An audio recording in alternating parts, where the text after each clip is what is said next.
Hi, guys, and welcome to Added Time, episode 15. In the week when Leicester have won the FA Cup, Alisson scored for Liverpool, and so much more this week. That is on Added Time.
Hello, everybody. I'm the Mad Dog, Mike Angus. Welcome to episode 15 of Added Time. We have a great show for you this evening. Thanks so much for joining us.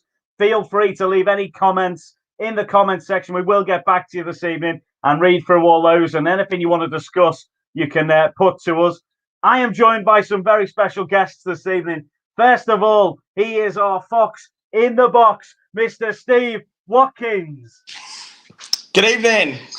How we doing? Steve, congratulations. It's been a big week man. for you, mate. Massive. Huge news. It's it.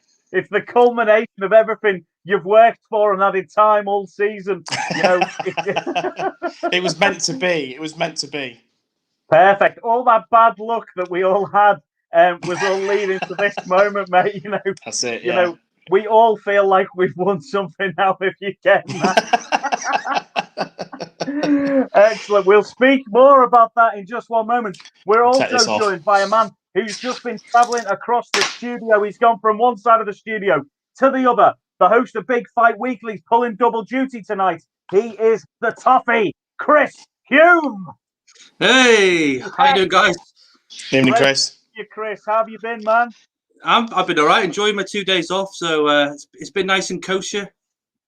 Brilliant. Oh, well, we had at my work this week, we had the last day in the marquee yesterday, which was we really rained it off well with torrential rain and hailstorm and everything. That was great fun. So that wouldn't have been usable today. So it's a good job we were back inside. So all our guests were very happy about that. But Chris, you've done a great job there. Caught the end of Big Fight Weekly there. You were just telling Stu about the fact that the kids have been watching Halloween, I think, when I joined in. You know, he was saying, you and Rich know about your kids watching cartoons. It's like, my kids don't watch cartoons. They watch Friday the 13th and Halloween. I was like, it's how I was brought up, so why not just carry the tradition on?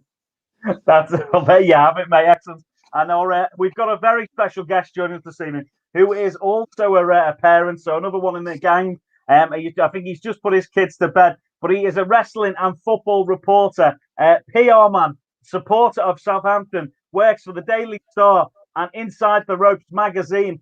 Guys, this is Matty Paddock. Evening, guys. How are we doing? Thanks very much for having me. Evening, Mark. I've ever seen, I think. Never seen so many people happy on a Monday. That's it. We're always happy on Added Time because we know we're now going to get to talk about football and possibly a bit of wrestling, a bit of MMA, and there's always something good to chat about. So we'll get back to getting your story a little bit later on in the show. Sure. But first of all, let's get the story of the week here. Has got to be the fact that Steve managed to go to the FA Cup final. And Steve, tell us who won. I think Leicester won. Leicester won. We won. It's the culmination of everything, Steve, of everything you ever wanted. Dreams have come true, literally. Yeah, absolutely, mate. It's the one trophy that's eluded Leicester for the entire history of the club. First final for 52 years. First, and there's probably not many people in that stadium on Saturday that were at the '69 Cup final. There would have been one or two there. that would remember it. But it was just an amazing day, and the result obviously helped that 100%. But it was just great to be back at a football game. Obviously, I'm a season ticket holder. That's why I was able to get a ticket. Fortunately, I wasn't going to bother because I didn't think I'd be able to get one. And then a friend of mine said, "No, you'll get one." And so there I was, hands shaking whilst I was putting the credit card details in. And but it was just amazing to be back amongst football fans, going to a game of football. Just the little things, getting on the coach, being with like-minded people, travelling down to Wembley, and then when you got to Wembley, it was amazing. So even before the match, it was special, and Leicester went there as the underdogs. Chelsea were heavy favourites, and despite how well Leicester are doing this season, and the fact that this is easily the best squad that we've ever had. Anyone that's old enough will probably tell me that the team in the 60s was better. They got to 4 cup finals, but I can't remember that. There's easily the best Leicester side ever, and it felt like that if it was going to happen, it was going to happen on that day, because some of those players, including the manager, 2 or 3 years' time, probably won't be there. I'm a realist. They'll go on to bigger and better things. So it felt like if it was going to happen, it had to happen Saturday. And it was just the emotion of it all, and just the fact that it was like, and like I say, everyone in that stadium had never been to a cup final, probably. I know Gary Lineker said he was at the '69 final as a kid. So, but it was like, we're at the FA Cup final. This is happening. And we have a chance. I know that people are writing us off, but we have a chance. And when I saw their lineup, I thought, we've got a chance, because I was shocked. Tuchel got it all wrong. He got it all wrong. That didn't start Chilwell, thankfully. Didn't start Pulisic. didn't start with a recognised striker. I mean, when I saw that Timo Werner was going to be leading the line, I thought, okay, that's even an injured Johnny Evans can cope with him, because he's not doing great. And you could see really early on that that's what Chelsea were trying to do. They knew that he wasn't fully fit, and they were trying to get the ball over the top and use his pace. But do you know what? I was sat behind the goal, and every time Werner got the ball and was within 20 yards, I just thought, just let him shoot. Honestly, just let him shoot, because he's just so erratic. Well, first 10 minutes, I really did fear for us. I thought, this could get a bit embarrassing. We need to get a foothold in this game. Iheanacho, couldn't trap a bag of sand. He looked so nervous. And I think he was probably more nervous than I was, and which is understandable. He's on the pitch, so I was glad we went in at half time 0-0. Obviously, Johnny Evans had to go off. But then second half, I thought Leicester were the better team, leading up to the probably the most beautiful thing I've ever seen. That goal. It was, to be fair, it was an absolutely unbelievable. And I apologise in advance if I get a bit emotional, but we've all watched football, for years and years, and whether you're watching it live or whether you're watching it on the TV or you're at the ground, sometimes you just look at players and you know that the way that they're lining up, they're going to hit it and it's going to go in. And the second it left his foot, I was like, that's going in. It's going in. And it just went in, and I lost it. I just completely lost it. I mean, we were supposed to be socially distancing. I was hugging people I've never met. And it just went from pure elation to then you just look round and people have their hands on their heads like this, like, oh my God, we're winning the cup final. What is going on? And I think the fact that we were the underdogs and we weren't fancied was what made it even more special. And over the last 5 years, we've been very, very lucky as Leicester fans. We know our place in football. We're not an elite team. We are trying to disrupt the elite and do what we can. But I prefer it when we're the underdog, absolutely. And honestly, we've scored some important goals over the last 5 years, but I've never seen scenes like it. The fact that there was only 6,000 Leicester fans there, you'd have thought there was 90,000. The noise was incredible, and there was a bloke behind me who, from the moment Tielemans scored to the final whistle, was crying. He just did not stop crying for half an hour. I just kept looking at the floor, and then I kept looking at the scoreboard, and I swear at times that scoreboard was going backwards. Honestly, the timer. Under the timer, I looked up and I was like, 79 minutes. Looked up, still 79 minutes. What's going on? There's easily 5 minutes just passed, surely. And Leicester fans were making all the noise, and the last 5 minutes, the 85th minute onwards, I literally didn't have anything inside me to be able to see. Nothing was coming out, and I was pacing because I had a bit of room around me because of reduced capacity. So I was just kind of like doing this and tapping my feet, and and then obviously Schmeichel made that save from Chilwell from the header, and then the save that he made from Mason Mount. Oh my God, it was at the other end, but I was pretty much behind it. And again, when he hit it, I thought, oh God, that's going in. And then I saw it go wide, and I thought, oh, he's either shanked it or Schmeichel saved it. And I saw the replay, and my God, what a save! Two great saves, world class saves. Tielemans is getting all the plaudits for the way he played and for the goal, but Kasper's for me is the real hero. And along with Fofana, who was excellent, Luke Thomas, 19 years old. He was superb. And then Chilwell scores, and I slump into my seat, and I think, if this goes to extra time, we're in trouble here, because we'd just been defending and dropping deeper and deeper and deeper. He brought Wes Morgan on. He brought Hamza Chowdhury on, and we may as well have played a flat back 10. We were that deep. And I just thought, if we have to have another half an hour of this, that they will definitely score. And I thought, okay, well, it is what it is, And I looked at the referee and I thought, something's not right here. Something's not right. And then it comes up, checking VAR. And he turns and points. And I felt like I was the only one in the ground that noticed it. So I jumped up, and I've not jumped that high since I was about 10. And I just completely lost it. And now look, am I a fan of VAR? Sometimes. I think sometimes it gets. No. Let me reiterate.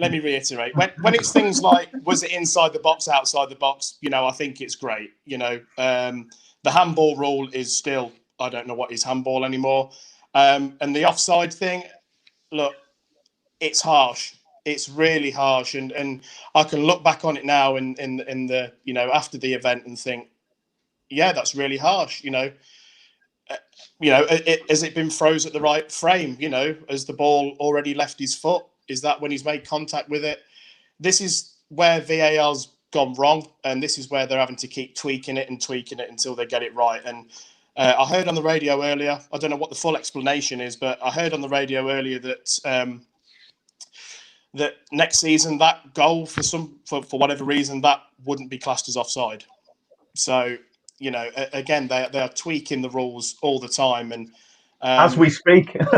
Yeah, and it does make a little bit of a mockery of it. But the way VAR has been for the last 2 seasons, that goal, and it's easy for me to say now, that is offside. It's happened to all of our teams. Every single one of us sat on here now, we've all been shafted by a marginal decision like that. It'll happen to me. It could happen on Sunday. Jamie Vardy might score in the last minute to get us in the top 4. I'm jumping around in my living room like a lunatic for someone to go, oh no, his nose was offside.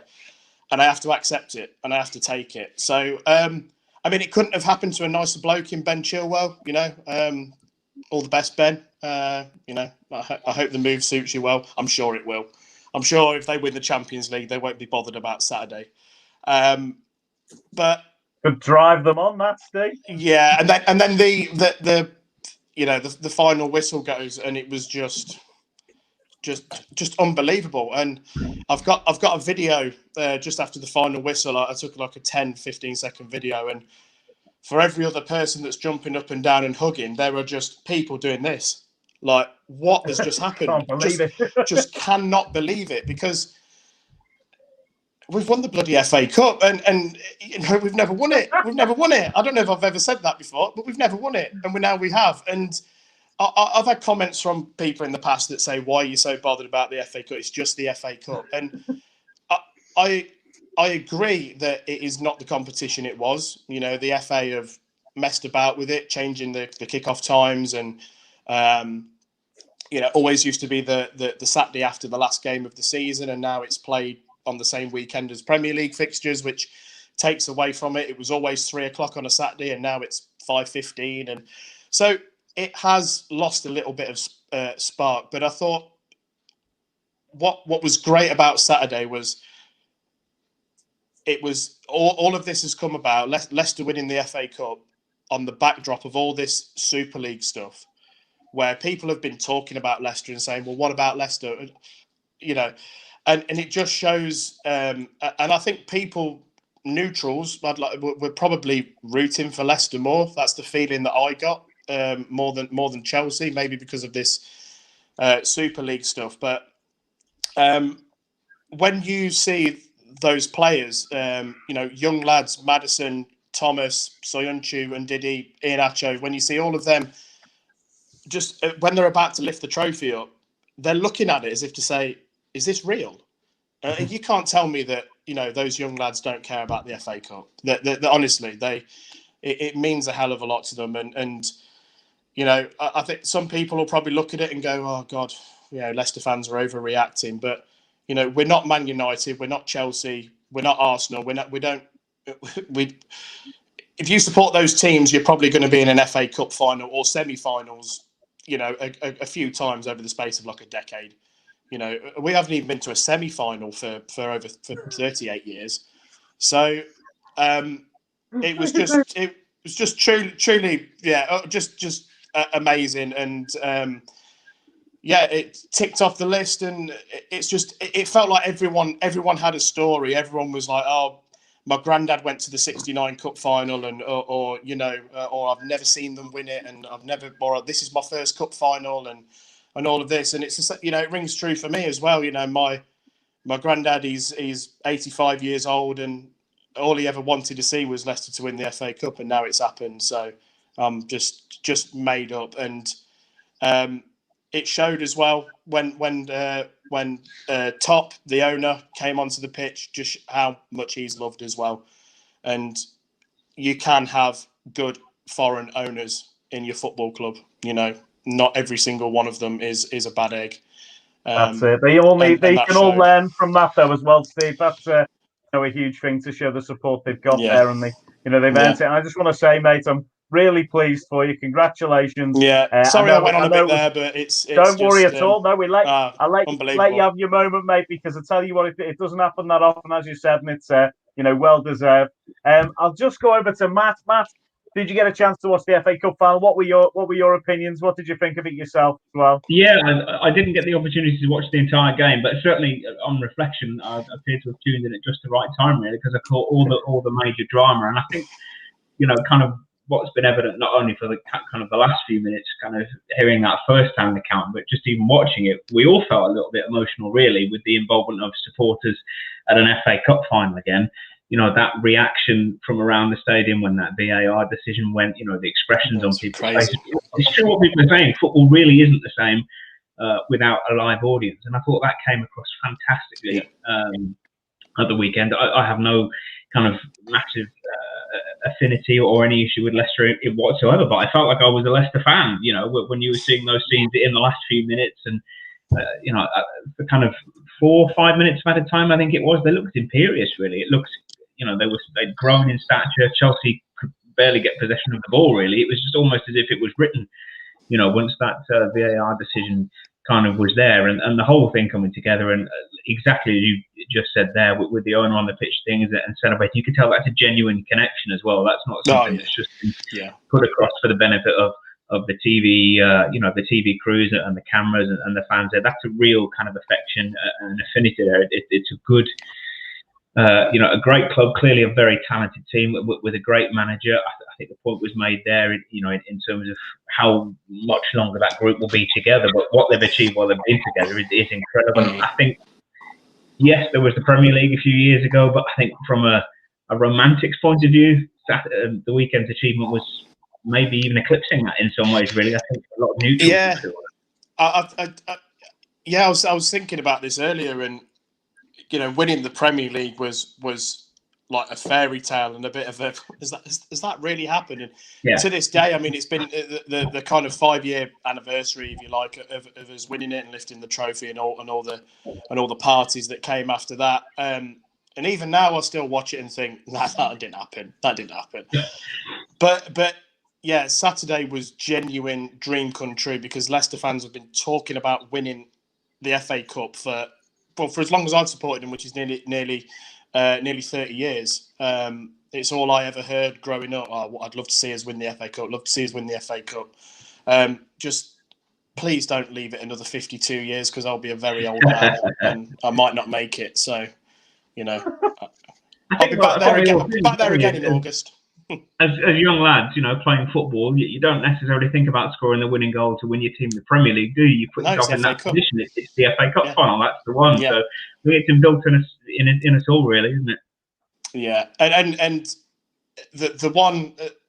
Well, there's a couple of good things. I won 140 quid, so that's happy days. That's coming as well, Crikey. I very rarely back my team, but I did. I thought it's the cup final, I've got to do it. And now, finally, Coventry City fans haven't got anything over us now, because we've now got that's the one thing, literally the one thing that they've won. But we hadn't. So now, they can go and disappear back into their holes for a few years. that rivalry's ended for a while.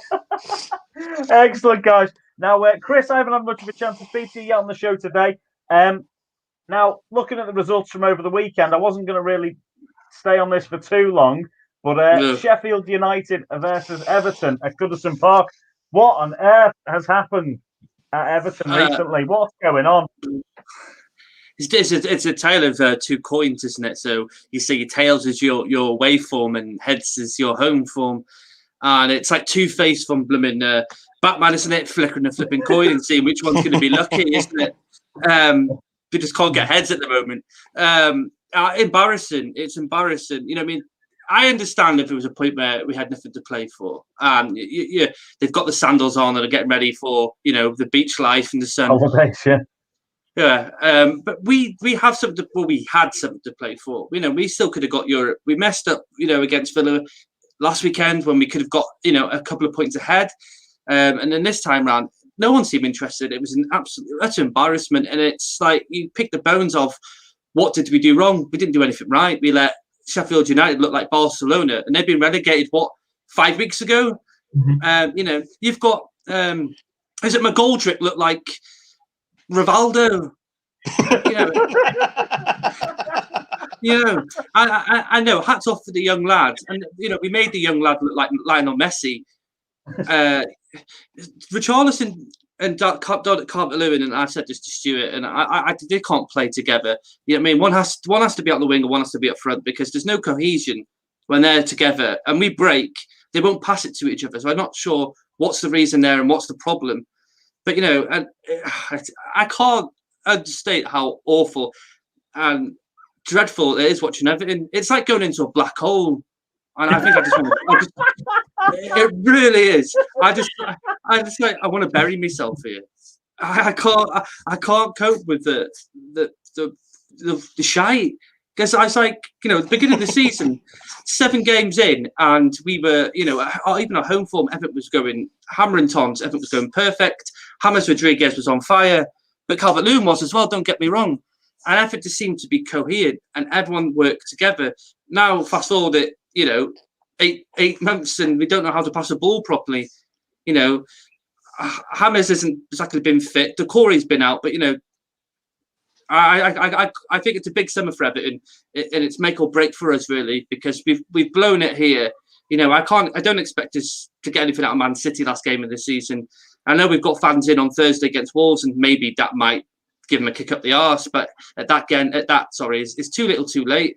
It's just so painful. I'd rather be on the Green Mile myself. I've got to be honest, Chris. There are a few teams who've had a great start to the season, then really slipped off. Teams like Wolves, Aston Villa looked really good at the start of the season, then sort of tailed off a little bit. Everton as well, and even Southampton. Everton and Southampton were both at one point top of the league, and then have really slipped off. And it could be something in the water on Merseyside because, my team, Liverpool, after Christmas had just an absolutely dreadful spell. There seems to have been the last couple of games, and we seem to be getting just back into it just a little bit. But even so, yeah, I do feel for you, mate, because it's been, I caught a little bit of that game and I just thought, what on earth is going on here? It wasn't, certainly wasn't the team who were playing for you at the beginning of the season, even though it's the same players. So, and your manager seems good and seems to be saying the right things to them. So, I think hopefully, with fans coming back, I think you'll see, a change of things. You've got the new stadium getting lined up and everything, and best of luck to you next season. As long as we beat you, I'll be happy. But best of luck to you as well. That's changed now, that Mike. That whole fortress at Anfield you have over us now, that's done. You still probably will beat us next season at Anfield, but you can carry that on for the next 20 years now and say you can't win. That was a great performance though, and that was the best of Richarlison, James Rodriguez, Decore you had at Anfield, and then flip the coin again, and you look at this now, and it's like no one seems to be absolutely interested. I personally, a big fan of Richarlison, but his attitude in the last 6 months, I'd say, if you want to go now, mate, there's the door. Like, that was a big thing to say, really. He has been a bit of a talisman for you, hasn't he? So, yeah, it's huge. But so, who would you bring in yourself if you could bring in a couple of players to bolster your squad? Who would you be looking at trying to bring in over the summer? Is there anyone that's caught your eye at all? Yeah, it's the right-hand side for Everton. I think everyone who's seen Everton play, it's the right-hand side. It's just dreadful, isn't it? Coleman, as much as he's been a great servant for Everton, and I hope he's got a coaching career afterwards because he has been missed at Everton. I want that right side sorted out. So I like Max Aarons. I think Max Aarons is a perfect build player for us at that, the right-hand side. And then, I'd like someone like Leon Bailey, someone with a bit of pace. Because we need pace on the wings, because we've got absolutely no pace in the squad. Okay, Calvert-Lewin can run, Richarlison can run, but they're not going to outrun everybody. Where you look at the likes of Leon Bailey's trickery, he can come back and defend, but he sets things up. We need something with a bit more guile, that's going to scare defenders. They look at us now and they think, well, we can run rings on this guy, we can run rings like this guy. This doesn't run. Hammers doesn't even track back ball, he just makes a foul. We need someone that's going to take the pain off James. If he stays, he might go in the summer now. But we need someone who's going to take the creativity off James Rodriguez, so we're not just heavily relying on him. Because Sigurdsson is, I can't say anything nice about Sigurdsson. I don't care what anyone says. I think Sigurdsson is a waste of space. And all he does is point at people. The first thing he did in the second half yesterday when he came on was give the ball away. And it's sort of like, you know what? I think I need to do like these next 2 games. Just need to F off and give me a break. I don't think I want to watch the Euros. I don't want to watch the Euros. I just want to. I want a massive break from football because it's like it gets you like that, doesn't it? Yeah. It's not. It's not even having the highest of highs with Everton because we haven't had the highest of high in since '95. You know what I mean? Okay, we've gone to Europe, we've got 4th, and we've done all those amazing things, but we've done nothing else. It's always the lowest of lows, and then it doesn't matter what manager you get, what players you get. They all just seem to just at this part of the season just pull the socks down to the pulling them up and being like, yeah, I can't be bothered now. There's a few players you've signed, Chris, that I thought who could have been great for you. Fabian Delph, I thought, was one who could have been amazing. I saw him at Leeds when he was about 17, and I thought that is a great footballer. And when he came, I thought, crikey, what a signing they've got there. Another one was Aaron Lennon. When he came to Everton, I thought, oh, he'll be great for Everton. He's, would fit right in. Walcott is another one. They're the sort of players I thought would inject that excitement into you. And when they've come, it's just like it's been sacked from them. And then when they've gone elsewhere, they seem to show up again. What's happened? But that's the sort of players now, and I have a completely different opinion about this. Those are the sort of players I don't want people to go, well, that sort of player who's halfway at the end of his career or at the end of his career go, oh, he'll do well for Everton. I want to get away from all that. As Stuart just said in the comments. Now we need to cultivate the young youthful talent of the players we've got coming up. Instead of the players we do have coming through the ranks, we hold on to them for too long. They go on loans or they're stuck in the under-23s. Okay, we might win the under-23s cups here and there, everywhere. Doesn't mean anything if they're not getting into the first team. And then when they leave Everton, the likes of Luke Garbett, Connolly, who's leaving in the summer, Dennis Alderin, they're all in like the 21, 23, and you're like, that's their careers sort of buggered up now. You should be getting rid of these players if they don't want to, if they're not good enough, and giving them a career somewhere else instead of hanging on fire. Yeah, fair enough, mate. So, Matty, I know you're well versed in what's going on in the football world. Who would you recommend for Chris to bring in? Who would be your main man if they could bring in anyone at Everton at Goodison Park for the new season? Who would you recommend for them? Would you say, have you got a man who you'd send to them? Well, what I would say first is the sheer contrast between two footballing experiences at the weekend. The absolute joy, unbridled, amazing joy of one experience, the sheer desperation of another. Only football can elicit these type of responses, I think. Yeah. Well, I think Danny Ings obviously is one kind of from a Southampton point of view, at least. I know you mentioned it's not necessarily down the middle where you're looking maybe to strengthen, but there's big talk as to whether he will or whether he won't kind of re-sign with Southampton, and whether he sees maybe like an Everton or a club like that as a closer step to European football. I'm not sure. He played for Liverpool. No chance. Don't want him. Oh, that's that door shut then. Okay, fair enough. He didn't play much for us, to be fair. Great player, though. He's a great player. While he was with us. I just don't want anything from ex-Liverpools. Thanks. But I say, great player. And I think you should keep by him because he's the guy that will bang in the goals, and he should be assuring for the England squad as well. You would like to think so, wouldn't you? I think, I don't know whether we're still kind of at the point now where automatically the sights of an England manager perhaps are set a little bit higher than Southampton, but they shouldn't be, should they? Because goal scorers are goal scorers, and kind of his return in front of goals. Not only that, but obviously how Southampton fared during his absence as well. You made the point earlier on. They were at the top in November, but only for a week or so. But it was a fantastic start to the campaign. It missed a couple of chunks, 2 or 3 injuries, I think, and it's only really from Fulham's kind of confirmed relegation before Southampton's last game or last couple of games that really secured Southampton's survival. So it's not necessarily that they achieved it themselves on the pitch with a win, if you get what I mean. So kind of their final position in the Premier League this year kind of will maybe in some people's eyes incorrectly reflects the battle they've had, because certainly while Danny Ings was kind of on the sideline, struggles for goals massively. So I think as well as Everton, there's some shopping to be done on the South Coast as well, definitely. Well, you keep Walcott, won't you? I would have thought so. It's just a good experience there, isn't he? I mean, you look down the Southampton team, sheet, and whether that balance is different at Goodison Park in terms of the youth and the experience. He's a good experienced head in a fairly young squad, really. Obviously, Southampton with that reputation of bringing through kind of academy prospects and good up-and-coming players. You need players that have been there and done it, and Walcott massively ticks that box for them this season. And, he deserved his goal at the weekend, and hopefully there's still a few more years left in him. Do you want anyone else? Do you want Chantosian, Gylfi Sigurdsson, Yannick Bolasie, Mo Bezic, Pickford? Do you want Pickford? Entire squad. Do you want us to take the lot? Would that be better? Just take the lot. Leave us a couple players, but yeah, you can if you want. We'll have a fire sale in the summer, and people could just have a pick who they want, and we can go, quid. Yeah, you can have him. That pretty much sounds like any summer or any January transfer window at Southampton, to be honest. Cherry picking is pretty much what they do. So yeah, I'm sure that will be no different. But some shopping to be done, definitely, like you said, guys. We've got to get some reinforcements. Mate, you tend to send your best players up to us, though, don't you? That's it, exactly. I mean, I'm not sure whether it was a game against Southampton. It was one Liverpool game I was watching, and on the team sheet, I think there must have been about 6 or 7 different players with a Southampton connection. And I'm not sure whether there's a chief scout in that particular area of the country on the Liverpool payroll, but he's doing his call, definitely. That's it. I'll be in touch after the show.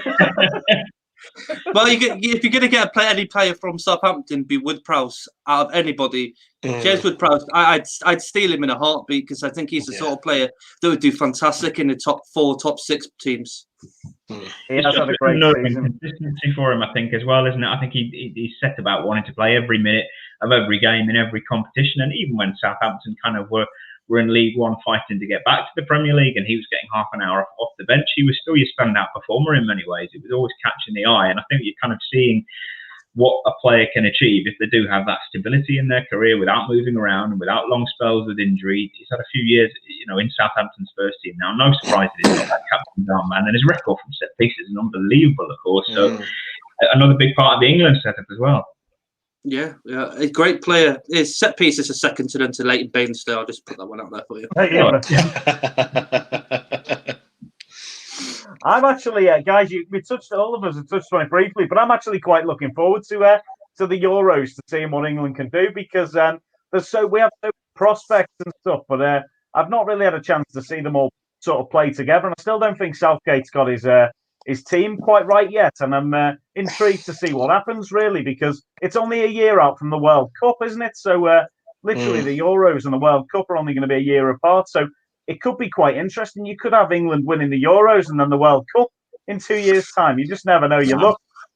No, I don't know about that one, Mike. I just needed to bring the level a bit back up after the black hole that you created. Come and join me. I said that. I watched the FA Cup, and I'm happy for you, Steve. And I listened to it, and I'm like, Christ, I was a kid the last time I felt that, that sort of happiness, like watching Everton. Do you know what I mean? Mate, I'll be you next. I'll be you on Sunday when we bottle top 4. I'll be, Well, just in case we're in for the shout, just make sure you just give Tottenham a slap, so maybe we can sort of pinch it at the end. Yeah, fingers crossed. Lads, that leads us directly up to something I was going to chat about, which is obviously the top 4. One interesting thing that came out of the weekend, and something I was looking at this morning, is that Liverpool and Leicester can actually end on the exact same points, goals scored and goals conceded. So the thing I was looking at said, if Chelsea beat Leicester 1-0, a reversal of your fixture from the other day, and then you beat Tottenham 3-0, and if Liverpool beat Burnley 3-2, and then beat Crystal Palace 2-1, we'll actually have exactly the same amount of points, goals scored and goals conceded, which would mean that Liverpool would get the position because we beat you 3-0 at Anfield, and then you beat us 3-1 at Leicester. Is that right?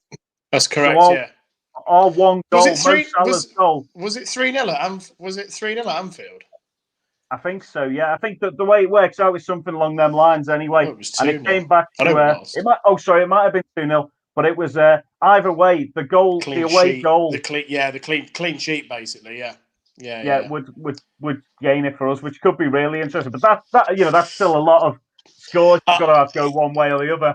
But, I think the reality, I can't honestly see Liverpool conceding 2 to Burnley.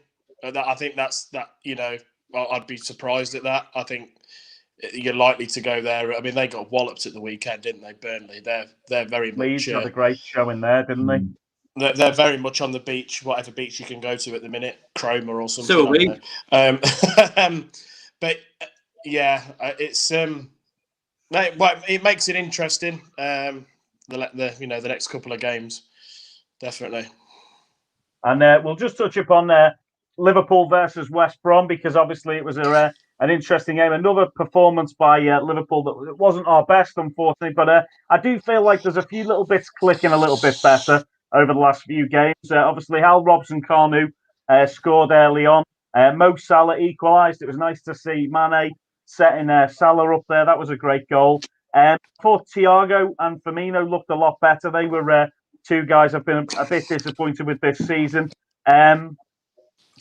West Brom had a goal disallowed that seemed a little bit odd near the end. Wijnaldum should have scored as well. He had a really good chance right near the end. And, it was 1-1 coming up to about 93 minutes. And I sort of was sitting there with my brother, actually got to watch the tail end of that one.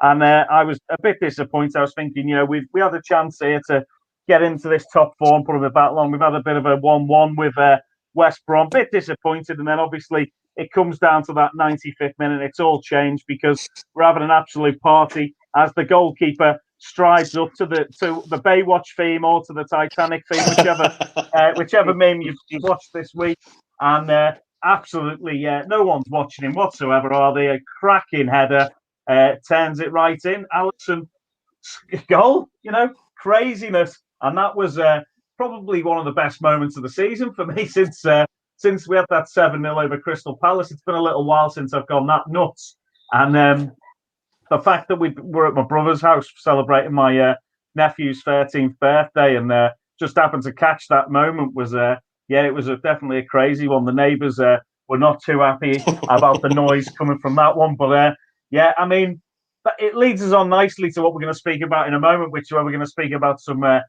famous goals by goalkeepers in the past. But, guys, what did you think of Liverpool's performance? I think I'll go to Chris first. I'm sure he'll have something positive to say about that.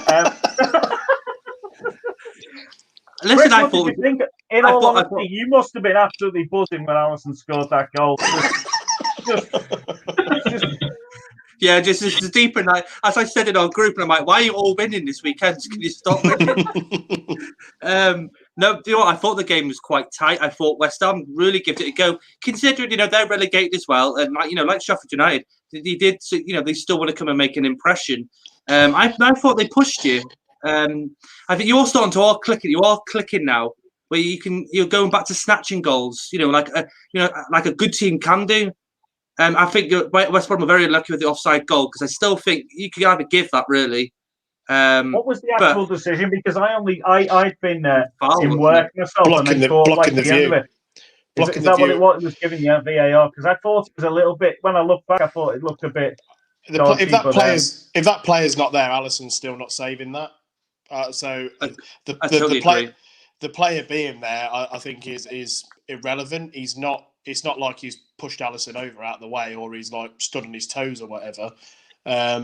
He wasn't saving it either way because the guy tapped it in from like 2 yards. So I mean, Alisson's good, but I don't know if he's that good. I'd stick him up front on Sunday. I would if I was you. Well, great. You know what's going to happen if we're not winning, or if we're drawing coming in the end of that game. He's got to go up, hasn't he? It'll be a marked man now, literally. We should start doing that with Duncan Ferguson on the coaching then, shouldn't we? Get your kiss on Duncan. Let's get him on. Yeah. Send him on, mate. Give him a run. And just whiz through a couple of bits from the weekend. So, interesting match with Newcastle 3 and City 4. Torres with the hat-trick there for Man City. So, the champions, that's a good result for them. But Newcastle really pushed them there. And I always look back fondly on the Liverpool 4-3s that we had with Newcastle. There was some cracking matches between ourselves, and it looks like City are taking up that mantle now as well. So, everyone loves a 4-3. I don't think anyone in the prediction league got that one down. No. I think I got some sort of point for City winning. Yeah. Hey. But that was a good one. Leeds looking back on form, as we mentioned, against Burnley. Rodrigo back for them, scoring 2 and a 4-0 win. And obviously, Matt's team, Southampton, beating Fulham 3-1. Did you get to watch that one at all, Matt? I did, yeah. And going back to what I mentioned earlier, really, about the pressure being kind of put off Southampton, thanks to results elsewhere confirming that status. They've had a great week. 2 wins. I think they've managed back-to-back wins maybe once or twice this season. It's come at a great time, and they look like they're going to have a strong finish. It was a fairly comprehensive performance after the first couple of minutes. Fulham scored early, didn't they? And I think after that, Southampton kind of stepped it up a gear and looked in control, to be honest. I think Danny Ings, for me, pound for pound, might just be the best finisher in the Premier League. Might not be the most decorated, centre forward in the division, but I think in terms of the way you can turn, the way you can move in tight areas, inside that 6-12 yard box, nobody can kind of find those angles and find those pockets and finish the way he can. So really accomplished performance, and as I say, that they're on course. I would have thought maybe that kind of 12th, 13th position, which makes a mockery of a lot of what went before, really. Exactly. I was going to say as well, Chris just seems to have disappeared there. He mustn't have liked what you were saying, Matt. Apologies. The black hole might have finally caught up with him there, unfortunately. And we'll just wish that there were some really great matches this weekend. Villa, slipped up a little bit recently, but lost 3-2 to Palace. Bit of a shock result for me, that, because the way Villa have been this season, they've been pretty good. And Palace 3-2 win. That's a huge one for them. Zaha, obviously. Oh, here's Chris back. That black hole got me. Sorry. That's it. We knew it. You're back now, though. Well done. And we'll just mention as well, Tottenham looking good against Wolves. And, Wolves just haven't seemed to have the momentum this last bit of the season. It's a shame. But Harry Kane on top form there, looking good. There was one point in that match that I saw, guys, where the thing was Connor Cody made a couple of blocks on the line, was quite impressive. But then there was one point in the match where Kane hits a shot and it hit one post, and it came back to Dele Alli and it hit the other post. Yeah. I've never seen anything like that before. That was brilliant. It was like one of them montage videos with people hitting the shots everywhere, and it's all. But yeah, I just thought that was incredible. Just before we have a quick break, we're going to get some of the viewers' comments now to cover, and then after the break, we've got a few other fun bits to do. So let's just have a little look. What have the viewers been commenting so far? So first of all, Mark Lloyd, 2 questions I'll get in. I'll watch back later as you take questions at the end. Is the European Championship squads too large with a maximum of 26 now? And who is this week's fave for Spurs job? So, Matty, I'll go to you first. What do you think about the European Championship squads? Do you think it's too large, having 26 to pick from? I don't think it is now. I think maybe over some previous years that might have been too large a number. But in terms of good, solid quality English talent at the moment, that there's a bit of an embarrassment of riches, to be honest. I think certainly you'd rather start larger, wouldn't you? And I think it's going to time nicely, as you mentioned, with the World Cup following quickly as well, and with a pretty solid return and solid performance at the last major tournament. It's actually a reasonable time to be an England fan, isn't it? So yeah, I would say the more the better, to be honest, and let Gareth Southgate get paid to make the big decisions. That's it. Yeah, I hope so. I hope it's a good run for us. And who would be your pick, Matty, for the Spurs job? It's a tricky one, isn't it? I think it's not so much as in who's this week's favourite for the Spurs job. It's more who's today's favourite, because there's a constant changing where that's concerned, isn't there? It's one of those jobs where, with where they are, the stadium infrastructure, they could pretty much have their pick of managers. You would have thought. I mean, is there something there that you could maybe tempt someone like a Steven Gerrard down, maybe, just to throw a name into the mix? It's one of those where really the possibilities and opportunities are endless. But if I was a Spurs fan, I'd be pretty excited, because there's a major job there, and I would say the potential for a title challenger, definitely. I'm sitting on the fence, is what I'm saying, guys. I haven't got a name for you for definite. Yeah. I'm going to put CBG in there just for speculation, but I'm not prepared to stick my neck out. Well, I know we have a lot of Scottish viewers and listeners, so I'm sure their ears pricked up when you mentioned that, because obviously Rangers won the championship up in Scotland, didn't they, this week? And Stevie G did them proud there. So, I'm sure there'll be a lot of people intrigued by that. Chris, who would you recommend for being the next Tottenham manager? Anyone you've got it lined up? Who'd you want? You'd say Sam Allardyce, wouldn't you? Well, Sam Allardyce or Mike Bassett, really, isn't it? That's the only two choices. It's got to be. No, I think like the Sam Dyche from Burnley, I think needs to be given a good job, because I think what he's done with Burnley, with absolutely no money whatsoever, and he's kept Burnley, in the Premier League, and they're still a hard team to beat, and they still get away these good win against you lot at Anfield and stuff like that, and against us as well. But I think he's a decent manager, and I think British managers need to be given a chance. I think it's all well and good giving a top elite foreign manager a go, but they don't always come to fruition. I can say that personally after David Moyes has left. Martinez had a good season because he had Moyes' spine, but after that, changed it. We went rubbish. Koeman, not good enough either. I don't know what you would think, because you had Koeman at Southampton, but I prefer the old British-based sort of managers, because I think they know the league, they know the system, and I think Tottenham have tried.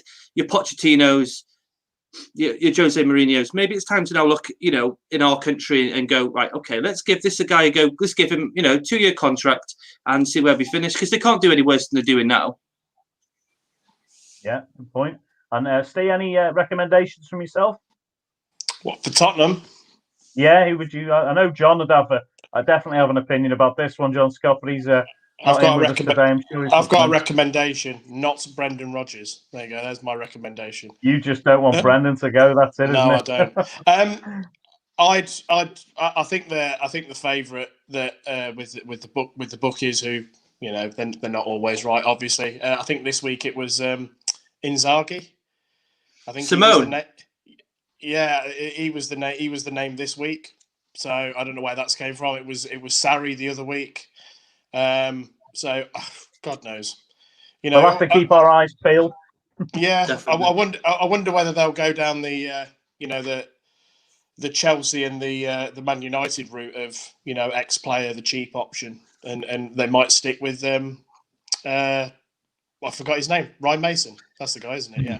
Or you could say Scott Parker actually, because he was an ex-Tottenham player. Yeah. I mean, I know Fulham have just been relegated, but I do think that he's.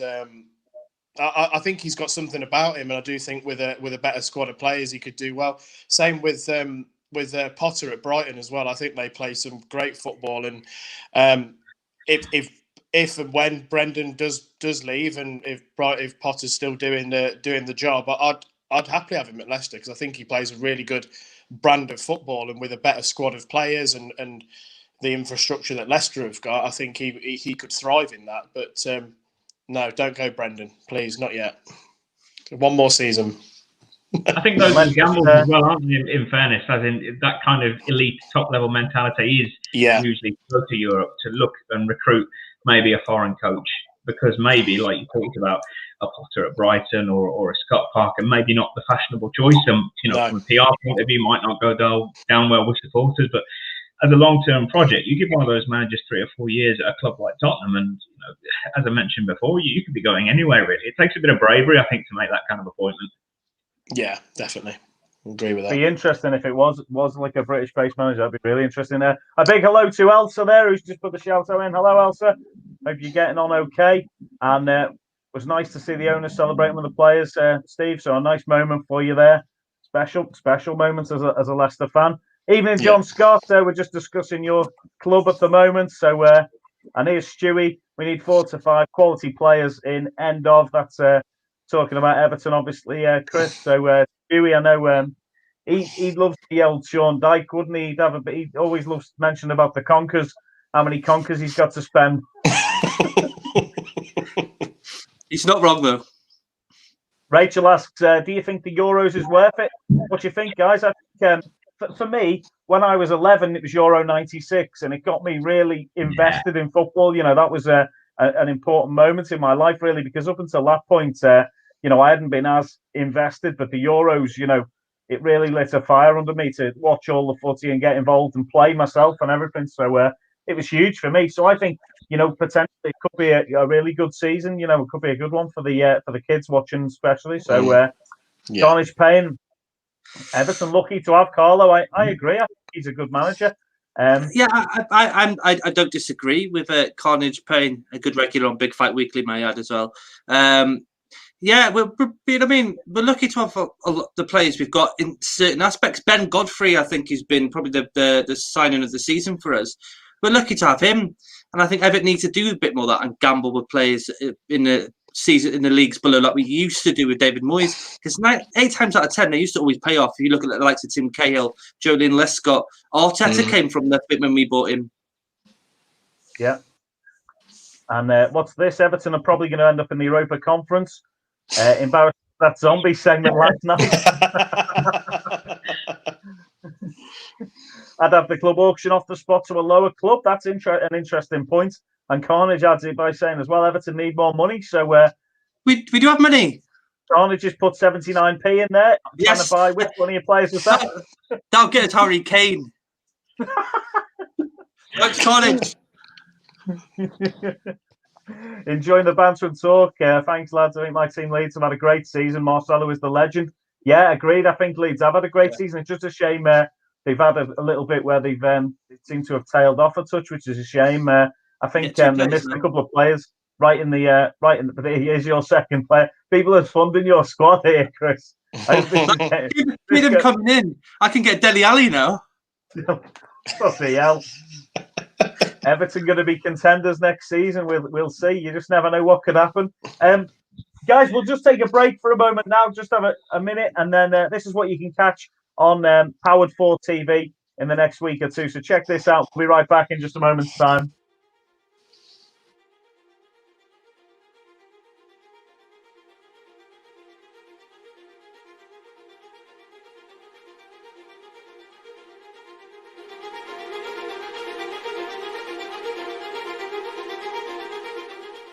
We are about the love of pro wrestling. We are the pre-match entrance and the post-match interview. We are the passion. We are the fun. We are Pete Dunne.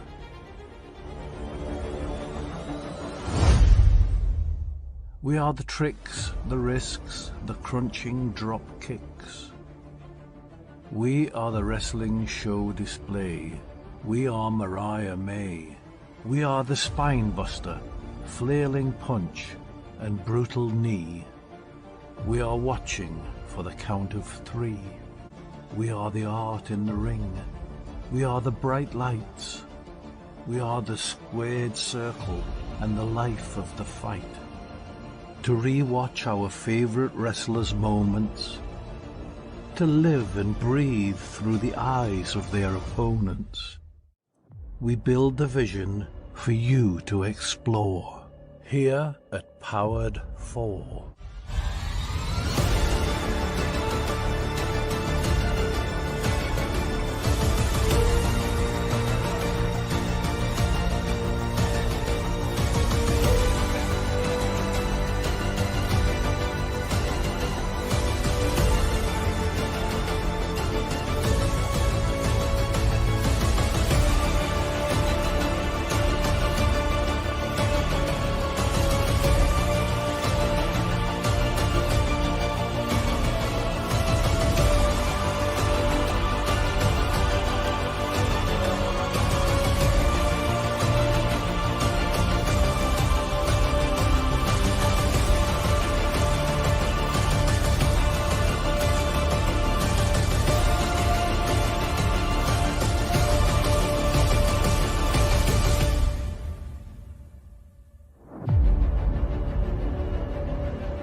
Excellent stuff there. Sign up at Powered 4 TV.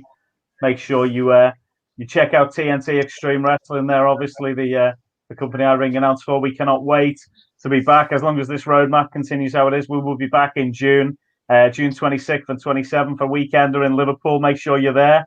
It's going to be some pretty special moments. We say how much we're all enjoying seeing footy back with the fans, but fans really do make professional wrestling in the UK, and it's going to be emotional to be back in the ring with the fans there in Liverpool, having a great time, and all around the country when promotions are restarting again. Make sure you show your support to your local wrestling promotions and also your local footy teams. Just a quick story for you, chaps. Last week I was actually playing football, the first time I played 11-a-side in quite a long time.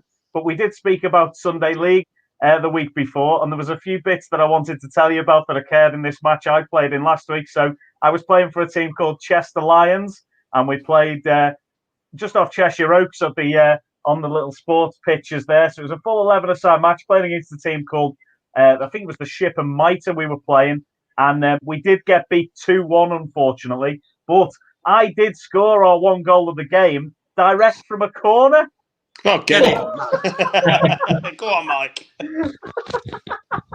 So, it's only the second time in my footballing career that I've scored from a corner before. So that left foot of mine comes in handy every now and again.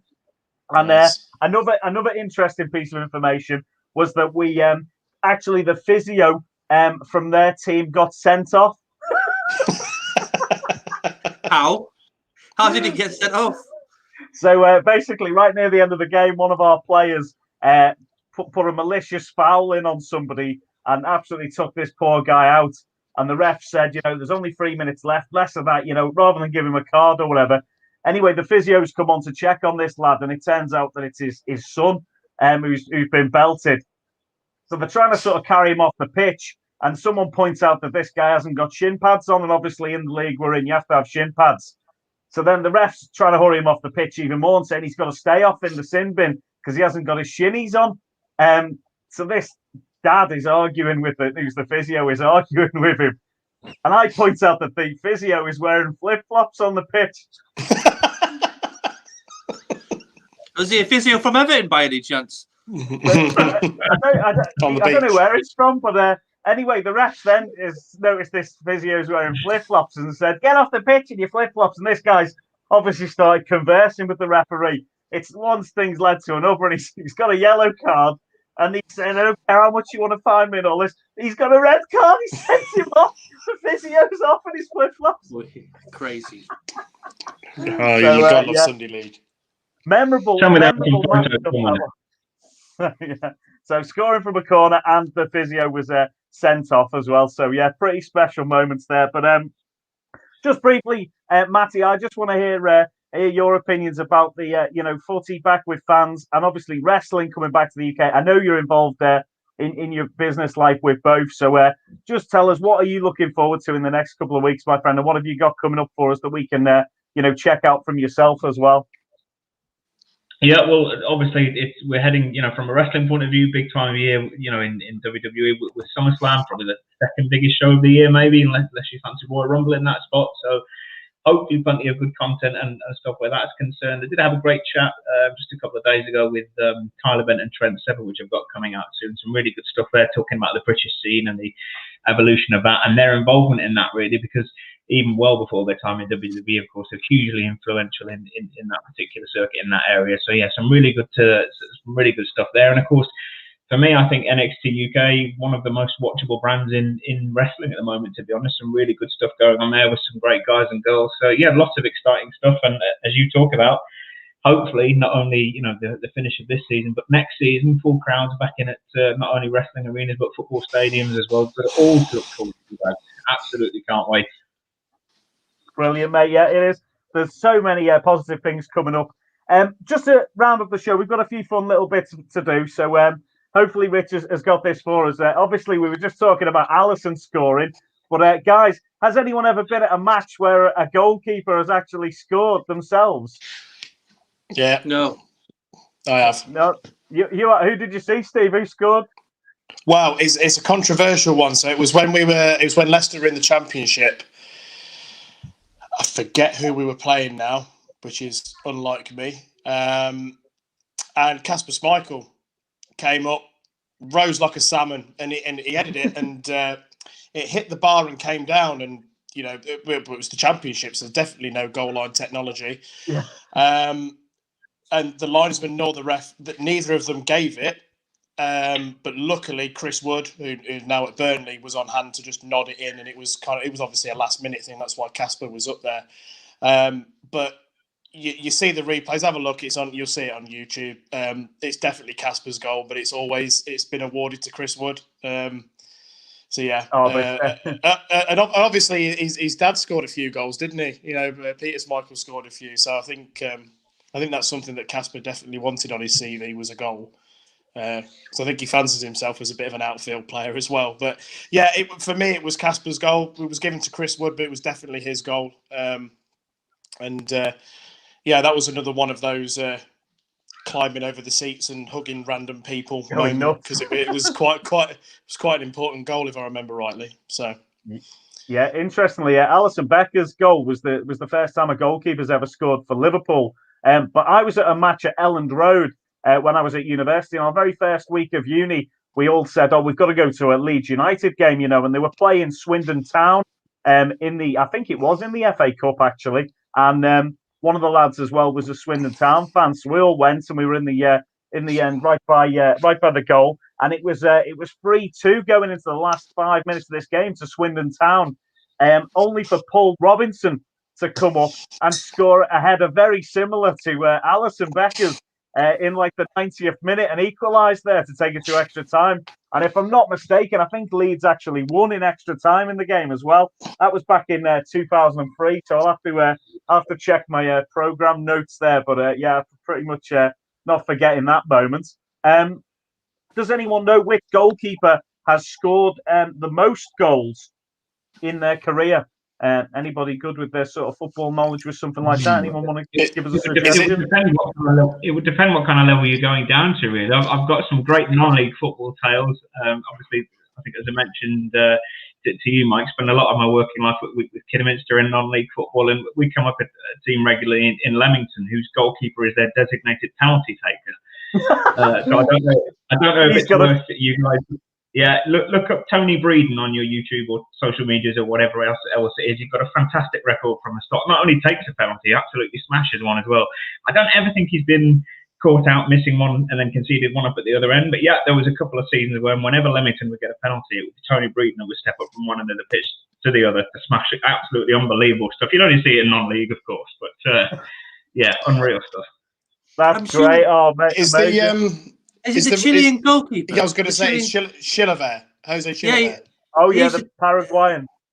Paraguay, yeah. Is he the He used to always record? take the free kicks. He always used to score free kicks, if I remember rightly. He's scored Let's have a look. hat-trick, I've just got Rich, our producer, telling me this is going to be our top 3 in the world. So let's have a look, Rich. Let's show us what you've got, and we'll have a little look and discuss them. So George Campos is third. So the man of the neon kits, who scored 46 goals, I think, for Atlante. Look at this. That kit is pretty special, isn't it, guys? The thing of beauty, that. That's almost on par with one of David James's Liverpool kits that he had, if anyone remembers the orange and yellow special we had in goal back in the day. That's I think that's in my wardrobe somewhere. I'll have to try and dig that out for you to check that one out. So 46 career goals. I think he's in third place. Let's have a look at second place. There we are. So here's Jose Luis Chilavert. So this is the man you were just chatting about. Yeah, played for Paraguay. He once scored a hat-trick in one of his games. And he scored 8 goals for Paraguay. So internationally, he's scored 8 goals. So that's pretty awesome. But I remember him. Was it the '98 World Cup, guys, that he was really brought to our attention? Yeah, I think it might have been. Yeah, and he was such a character when you saw him playing. And then let's see. So there must be someone who scored even more than him. So let's have a look. Roger Seni, 131 career goals. Bloody hell. Was a goalkeeper. He scored there, playing for Sao Paulo. Scored 47 goals between the 2005 and 2007 season. And that's not a tap in that one either, is it? Exactly. And to put that in perspective as well, is that Mascherano in the wall there? To put that in perspective, during that same time, Emil Hess, who was a striker, scored 13 times. Do you know what I was going to say? I bet he's scored more than some strikers. Strikers, yeah. All of Everton's at the moment. Hey, Calvert-Lewin's had a good season for you, mate. He's done well. Yes. The Kasper Schmeichel goal was against Yeovil. I mean, that just shows how far. I guess shows how far we've come. That's it. Well, exactly. FA Cup winners now, mate. And then before that, you were playing Yeovil. So let's have a little look. What do we think, guys? Who is going to be the final top 4 this season? How is it going to end up? And let's have a little look what we've got at the moment. So City champions, Man United are in second currently, with Leicester 4 points behind them, Chelsea 2 points behind them, and Liverpool 1 point behind. Tottenham have had a bit of a slip up. West Ham have really had a bit of a mare the last couple of weeks. I think it was since Dave Bautista started putting pictures of him wearing his West Ham shirt. And then zombies have started appearing about the place. It's all linked, I think, somehow, but I don't know how. And and Everton have really slipped off. There was a point just a few weeks ago, Chris, I mentioned when Everton had a game or two in hand over us and were 3 points behind us. And I thought, the way we've been playing and the way you were playing, I thought, this could be a problem for us here. But then just slipped off, and Arsenal's still up there. But lads, who do you think is going to be the final top 4? I'll go to Steve first today. Steve, what's your prediction for top 4? We've got 2 tough fixtures, Leicester have. if I focus on my own team, Chelsea tomorrow night. It's quite funny after the elation, obviously, of Saturday. One of the first things that we as fans were talking about on the coach was they're going to batter us on Tuesday. It was just that typical cynical Leicester fan in us that was like, oh God, they're going to batter us on Tuesday. Revenge. Yeah, potentially, but they've got Champions League coming up, but they've got a good squad.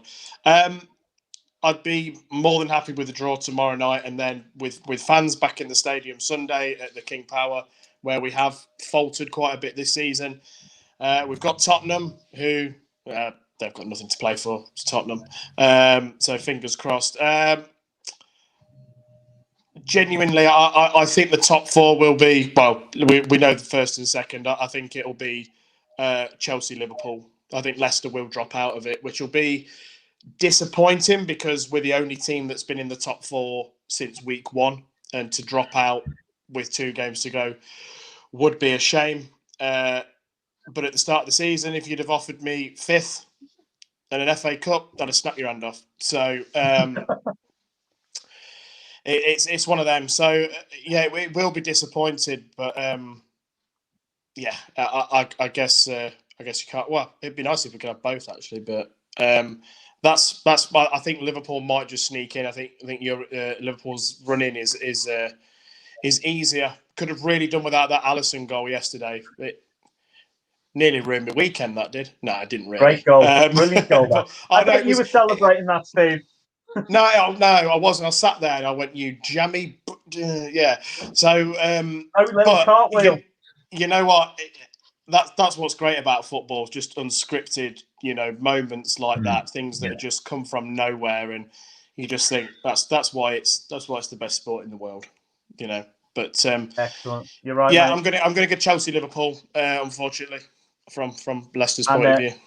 Rachel, who's just messaged in as well, says City, United, Leicester, and Liverpool. So she's thinking that Chelsea are going to drop out there. Hopefully. And Chris, what about you? I think I agree with Steve. Actually, I think if you didn't have to play Chelsea tomorrow, I think you probably would get this. But then I don't think Chelsea have been playing particularly well either. To lead up the FA Cup final, they played awful against Arsenal. Yeah, they might be a bit out of form at the moment. And concentrating in the Champions League could be over the heads. I think it depends on what result goes tomorrow. If you beat Chelsea, I think Liverpool could pinch it from Chelsea. If you lose to Chelsea, then I think Liverpool could pinch it from you. So I think it goes down to tomorrow. I think, and then all I could say is it could be either yourself, Chelsea, or Liverpool. But then the top 2 stays the same, obviously. Yeah. Yeah, you're definitely right there, I think, Chris.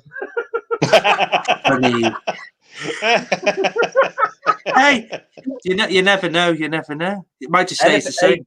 Hey, it could really switch them. You do never know. But Matty, what do you think? What was your prediction, my friend? It's so tight, isn't it? I mean, just looking at the numbers there, so many permutations. I think looking at it, I think if I've got a hunch, it's going to stay the way it is. To be honest, I'm not quite sure which way around Leicester and Chelsea will be, but I think it's probably going to stay as that. Although I do agree with Chris, and that if Liverpool are going to sneak in there, it will be at Chelsea's expense rather than Leicester's. To be honest, I think with the way Brendan Rodgers sets up his teams and sets them out, I don't see them capitulating in 2 games. I think the unknown variable as well with a couple of the games at the weekend is that there are so many teams now with nothing to play for. But you saw from last weekend some of the results involving games with teams with nothing to play for. It's just absolutely bonkers. Goals flying all over the place. So I don't think anything's a given. But I think 3rd and 4th to be as they are now. I think, but only just. It's going to go right down to the wire. Yeah, I think it's going to be close. I think the big thing for Liverpool is we've got to get past Burnley. Who've been a bit of a troublesome team for us. We already lost them this season at Anfield, but I think we owe them a little bit of revenge there, and I hope we take it. But as well, the troublesome one is always Crystal Palace for us. They cost us the Premier League a few seasons back. Chris is cheered up. Chris is back off the black hole now. We was mentioning Crystal Palace. Yeah, it brought a tear to my eye as well, Mike. I know, mate. Still hurts, but yeah, I think Crystal Palace, we should beat them, but we say that every time we play them, and then we've had some torrid results against them. So I do think that we'll pull it off, though. I think we've had such a miserable middle part of the season, and I think things are starting to come a little bit good for us now. I hope that after that, that header from Alisson, I hope that just turns the corner a little bit for them and G's them on for the last 2 games. But Jota being out injured and Kabak being injured as well, so a bit of a hit. But I'm just hopeful that we'll finish that off and take that 4th spot. I'd hope that and would happen. And I think I'd like to see Leicester beat Chelsea though, and it be them who drops out. So we'll have to see. Let them concentrate on beating City in the Champions League final, innit? Yeah. But we'll have to see. At this point as well, we're just going to do the cool wall for this week. So we never know what it's going to be on the cool wall, but we'll soon find out. So if Rich could bring the cool wall up for us on the screen, we're going to have legend, decent, bang average, lacking, and crap. So we've had a few different things on the cool wall recently. We've had managers who we've had to rate. We've had football kits. We've had we've had all sorts of different stuff. So you never know what you're going to get. So let's have a look what we're going to have today. What's our first entry onto the cool wall today? Okay, we're looking at wrestlers who are football fans today. So Sheamus is a Liverpool fan. So guys, in terms of wrestlers who are football fans, where would you put Sheamus in the cool wall this week? I'll let Chris go first. What do you think, Chris? Sheamus, big Liverpool fan. What do you think of him? Do you remember when Brett went to WCW and he did WCW style, didn't you? Well, I'll give you mine. It starts with a C and it ends in a P. Ah, Sheamus, he's a legend. No, I like Sheamus, but the top he's wearing, I can't see toilet. I can only see toilet paper in it. So, yeah, crap. Steve, what do you reckon? As a wrestler, decent / legend, but choice of team, lacking badly, mate. Matty? No, he's got to go somewhere near the top for me, and I'll tell you why, because I know he is a genuine, die-hard, full-blooded Liverpool fan, isn't he? He's not one of those that's good. He's not one of those that puts on the top for a PR opportunity. He loves his football and loves Liverpool. One of the funniest moments I've seen. I think it was Manchester. They were doing a Raw taping and during one of the dark segments, Sheamus got on the mic and sang "The Never Walk Alone." And honestly, the place. He loves the red. So I'm going to stick him decent at the very least. I think. Yeah, and I'm going to put him in legend because similarly, I have actually spoken to him, and it was only a couple of weeks after this photo was taken. I actually met him in Miami and was chatting to him at the bar after the Hall of Fame, and he introduced. After talking about Liverpool for a few minutes, he actually introduced me to his dad, and he was like, "This is my dad. He's a Leeds United fan." So I think out of all sort of a lot of the wrestlers will throw on a footy shirt, but Sheamus is an absolute Liverpool fan through and through. So I'm going to put him in legend. Meanwhile, Sin Cara. Steve, we'll go to you first. Where would you be putting Sin Cara as a wrestler? Well, Sin Cara is a. If the Games and Graps podcast had a Hall of Fame, Sin Cara would be in it because purely based on his backstage record of 3-0 in shoot fights backstage. So don't mess with Sin Cara; he'll mess you up. Sonny would be loving this now if he saw this because we love Sin Cara on the pod. I think I find it a little bit. It's a bit cringy, isn't it, when you see there was a phase where those Wolves fans were wearing Sin Cara masks. I was like, what are you doing? Like, really? Like, even if you are wrestling fans, what the bloody hell are you doing? Sort of thing. I don't know. I mean, I think he's with Raul Jimenez there, isn't he? And I think Jimenez is genuinely, he loves his wrestling. So I don't know. As a wrestler, I think he's got to go in bang average, I guess. As a scrapper, legend. So there we go. Chris, what do you reckon? Which Sin Cara is it? Wasn't there a multiple? That's the other point as well. Is it the original? Yeah, that's true. I think that might be the second Sin Cara, because I recognise the tattoo. Is that Hanako? I'm not sure. I'm not 100% sure, but yeah, I think. Chris, where would you put him? Are you a Wolves fan? I don't mind Wolves, but I prefer them over you, but I don't know. I was going to say, what personally on team? I will. I don't know much of Sin Cara. The only times I've seen him is in falling off the ring or not landing a move all the time. I'll put him in lacking. There were a few botches at one point in his career. Definitely, it was really unfortunate when he sort of first came up. There was a couple of horrific ones. I think one was during Survivor Series, and he took a really bad spill to the outside, and as he went, he sort of caught his neck under the rope and everything. It was bad times. But anyway, Matty, now Sin Cara's trying to encroach on your space here, Matty. What are you can't be happy about this. This is going to lead to some of a backstage incident, isn't it? Yeah, I'm thinking definitely in that kind of lacking territory. One thing I will say is that I do remember when these shots first came out, it was huge. Kind of, wasn't it? It was kind of viral at the time. It was massive. So from a PR point of view, fair play for having done that and definitely have ticked that box. But yeah, lacking for me, but I would say that very carefully and very quietly, because I'm aware that even though I'm sat in my kitchen in Kidderminster, some way away from Sin Cara, I'm fully aware, as you mentioned, his backstage reputation. He would batter all four of us at once. I'm pretty sure he'd eat us all alive. So I'll say lacking very quietly. For that reason, just for my own safety, I'm going to put him in bang average. But it's time to play the game. So Triple H, who's obviously associated himself with West Ham United, and more recently this season as well, Arsenal have been playing his theme song as he's been been coming out to the pitch. So I'll go for Chris first on this one. Chris, where would you put Triple H being a West Ham fan? Well, we're not talking about as a wrestler now. We're just talking about him as a West Ham fan. Well, we sort of combining both. It's mix and match. It's just a bit of fun, Chris. You enjoy yourself. Get yourself out that black hole for 5 minutes.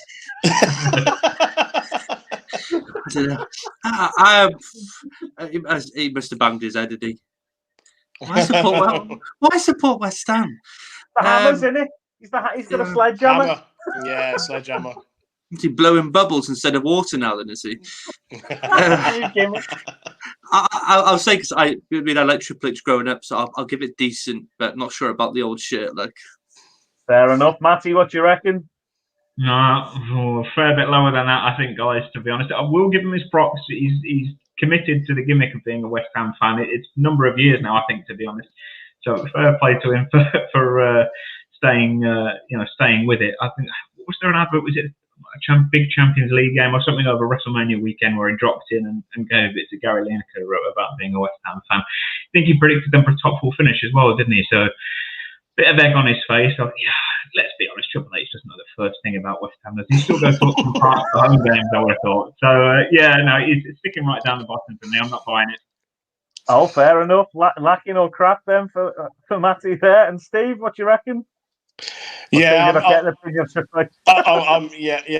with Matty there on that. I think it's the whole sledgehammer thing, and obviously that is very similar to like DX, and I think he's seen that and gone. He's seen that and gone. Oh, I'll jump on that without realising that. Apart from this season, West Ham are a fairly average football team. So. Yeah, I think he's done better than Shawn Michaels, though, guys, because Shawn, obviously in '95, was with the Blackburn Rovers, wasn't he, for one season? That's glory hunting at its best, that, isn't it? He told us he had a boyhood dream, but we didn't know it was to win the Premier League. So there you have it. I'm going to say Triple H, one of my favourite wrestlers of all time, but football-wise, bang average. I'm happy for him to come and watch a Liverpool game with us, and we'll see how he gets on then watching that. I think he'd be a good laugh. And talking about a good laugh, here is Jeff Hardy. To be fair, Jeff's one of the nicest wrestlers I've met. He's always good banter. And here's some more good banter because he's wearing a shirt that says Kazoo on the front of it. And I'm assuming, is that one of your kits, Chris? It could be Aston Villa, as far as you know. It could be. Yeah, I'd imagine so. What's he's done to his face? I'm so out of touch with wrestling now. He's an artist. I think he must have banged his head off a top rope if he's supporting Everton, if I'm honest. I'll say it. I'll give it a legend to be kind.